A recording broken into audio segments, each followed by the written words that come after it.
जिस हिसाब से देश में पत्रकारों पर हमले होते चले आ रहे हैं, अब भारत की स्थिति यहाँ तक आ पहुंची है कि भ्रष्टाचार बचाने से पहले पत्रकार बचाने होंगे।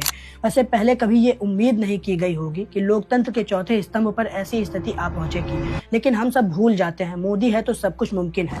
2025 की फ्री स्पीच कलेक्टिव की रिपोर्ट बताती है कि देश भर में कुल 14,875 मामले पत्रकार उत्पीड़न के दर्ज हुए।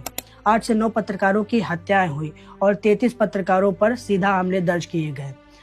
40 से अधिक मामलों में हिंसक मामले सामने आए। मैं तो कहूँगा ये फ्री स्पीच कलेक्टिव की रिपोर्ट नहीं है, ये लोकतंत्र के पोस्टमार्टम की रिपोर्ट है। आज पत्रकारों द्वारा जरा से भी तीखे सवाल पूछ लेने के बाद या फिर किसी मामले को एक्सपोज कर देने के बाद मुझे क्या आप सभी लोगों को भी लगता होगा पत्रकार अभी जिंदा होगा या फिर नहीं। ऐसे विचार इसीलिए आते हैं क्योंकि हम सभी लोगों ने एग्जाम्पल देख रखे हैं। जिस तरह से मुकेश चंद्राकर से लेकर अभी 5 जनवरी की रात को त्रिपुरा की राजधानी अगरतला में 2 आदिवासी पत्रकारों समीर देव वर्मा और जिमी देव वर्मा पर क्रूर हमला हुआ। ये बातें बताती हैं कि पत्रकार और फ्री स्पीच कितनी असुरक्षित हो चुकी है देश में। इस कड़ी का सबसे ज्यादा हाईलाइटेड मामला विकास साहू के साथ हुआ। ये भी एक बाहुबली डोमिनेशन का उदाहरण है। विकास साहू झारखंड के गढ़वा में एक स्थानीय मूजो जर्नलिस्ट हैं और यूट्यूब पर काम करते हैं।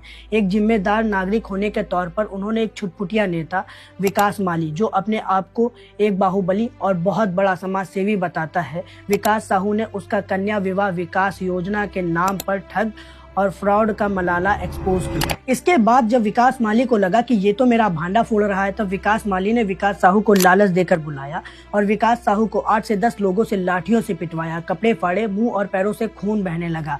तब विकास साहू ने इस लड़ाई से हटकर अपनी जान बचाकर 6 से 7 किलोमीटर पैदल दौड़कर पुलिस थाने पहुंचे। ये मामला इतना हाईलाइटेड होने के बाद भी पुलिस इतनी बेबस है कि विकास साहू की कोई मदद नहीं कर पा रही है, क्योंकि विकास माली ने थाने के ऊपर डोमिनेंस बना रखा है। भला तो ये हुआ कि विकास साहू का मामला इतना हाईलाइटेड हो गया, वरना डोमिनेंस के चलते केस आज विकास माली पर नहीं विकास साहू पर होता, क्योंकि सच बोलने वालों पर पुलिस केस और उनके मर्डर के चांसेस बढ़ जाते हैं। ये उदाहरण साफ दिखाते हैं कि भारत में सवाल पूछना अपराध है। जरा से तीखे सवालों पर या फिर एक्सपोजर पर पत्रकारों की जान खतरे में आ जाती है। पुलिस के स्थानीय बाहुबलियों के साथ सीधे उठक बैठक से पत्रकारों के सीधा टकराव की क्षमता खत्म होती चली जा रही है, जिससे लोकतंत्र में प्रेस फ्रीडम की बुनियादी बातचीत भी खत्म है। आज समाज में होने वाले दमन के विरुद्ध बोलने वाले लोगों की हालत खराब है। देश की इकोनॉमी बढ़ाने का साधन शराब है। भारत की हालत एकदम बेकार है। रेपिस्टों के गलों में हार है, फिर भी अंधभक्त कहते हैं देखो कितनी अच्छी सरकार है। मैं तो फिर भी कहूंगा कि ऐसी जिंदगी जीने पर धिक्कार है।